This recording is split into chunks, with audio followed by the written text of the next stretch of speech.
America के Pennsylvania में शनिवार की रात एक रैली में गोलियों की आवाज गूंजी। गोली भले ही पूर्व राष्ट्रपति डोनाल्ड ट्रंप को छूकर निकल गई, लेकिन इससे रैली में शामिल एक शख्स की मौत हो गई और 2 अन्य गंभीर रूप से घायल हो गए। इस घटना ने साल 2024 के अमेरिकी राष्ट्रपति चुनाव अभियान को भी बुरी तरह प्रभावित कर दिया है। इससे देश के सामाजिक और सांस्कृतिक ताने बाने को भी नुकसान पहुंचा है।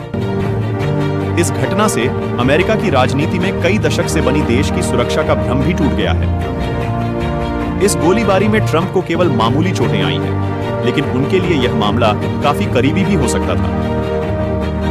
न्यूयॉर्क टाइम्स अखबार के डग मिल्स की ली हुई एक तस्वीर में पूर्व राष्ट्रपति के सिर के पास से एक गोली हवा में एक लकीर की तरह चलती हुई दिखती है। साल 1931 में जॉन हिंकले जूनियर ने रोनाल्ड रीगन की गोली मारकर हत्या करने की कोशिश की थी।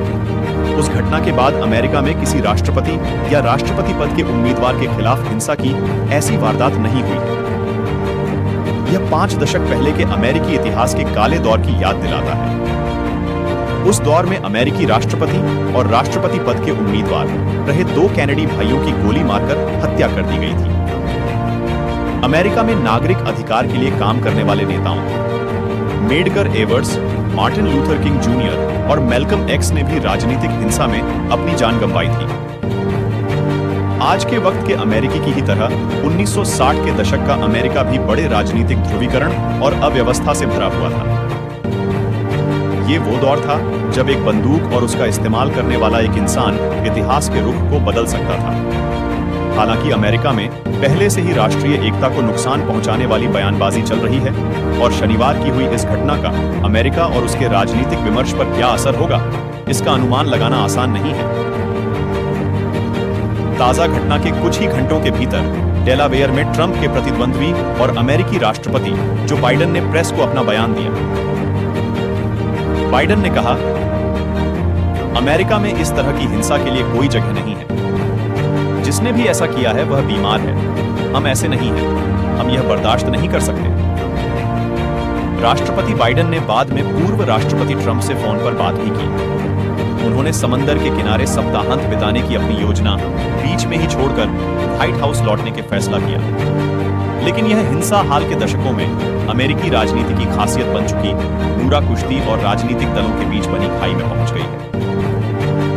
रिपब्लिकन पार्टी के कुछ नेताओं ने इस हमले का दोष डेमोक्रेटिक पार्टी पर मढ़ दिया है। डेमोक्रेटिक पार्टी के जो बाइडेन ने डोनाल्ड ट्रंप की वजह से अमेरिकी लोकतंत्र के सामने पैदा खतरे की चेतावनी दी थी। ओहायो के सीनेटर जेडी वेंस, जो कथित तौर पर ट्रंप के उपराष्ट्रपति पद के संभावित उम्मीदवार की सूची में है, उन्होंने सोशल मीडिया पर लिखा कि बाइडेन ट्रंप को रोकना चाहते हैं। उन्होंने लिखा, बाइडेन के चुनाव अभियान का मुख्य आधार यह है कि राष्ट्रपति डोनाल्ड ट्रंप एक सत्तावादी फांसीवादी है और उन्हें हर कीमत पर रोका जाना चाहिए।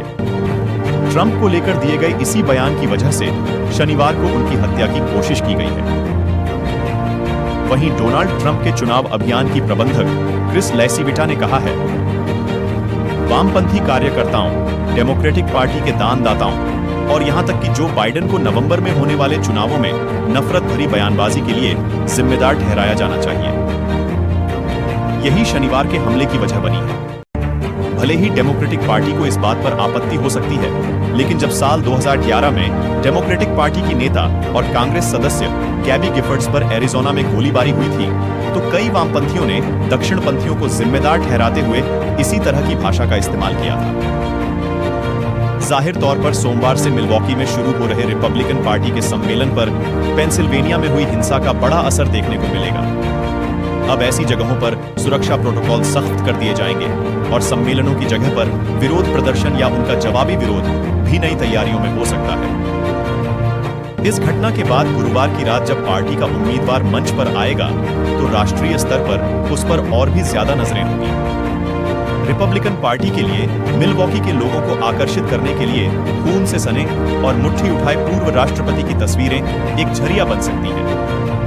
रिपब्लिकन पार्टी पहले से ही एक मजबूत शख्सियत को बड़ा मुद्दा बनाने की योजना बना रही थी। अब शनिवार की घटना उसे नई ऊर्जा देगी।